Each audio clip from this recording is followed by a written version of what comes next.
Sa number 2, pagasuguran na ang construction sa 150 megawatts nga Bago Negros Energy Corporation o kung BNEC sa may barangay Kalumangan sa Bago City.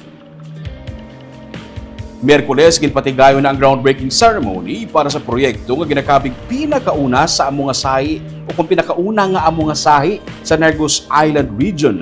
Ginapaabot ang pagpatukod sang 23 ka mga wind turbine generators sa among proyekto nga nagatuyo magpabakod sang power supply sa Visayas Grid santo sa tinutuyo sa National Renewable Energy Roadmap.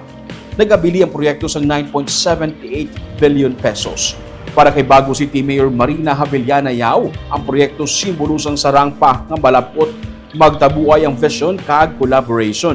Gisiling ni BNEC Vice President pasakaron panyaratan karon nga ini ang nauna nila nga proyekto sa Pilipinas kag luyag nila nga mangin madinalag-on ang proyekto.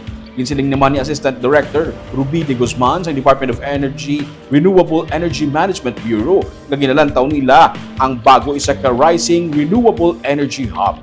Ginapaabot nga magalawig sang isa ka tuigang construction sa 150 megawatts nga wind power project.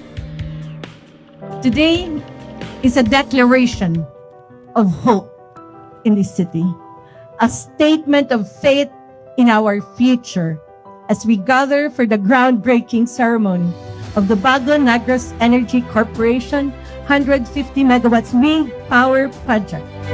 So let's put this way, 3 years ago we to study these projects.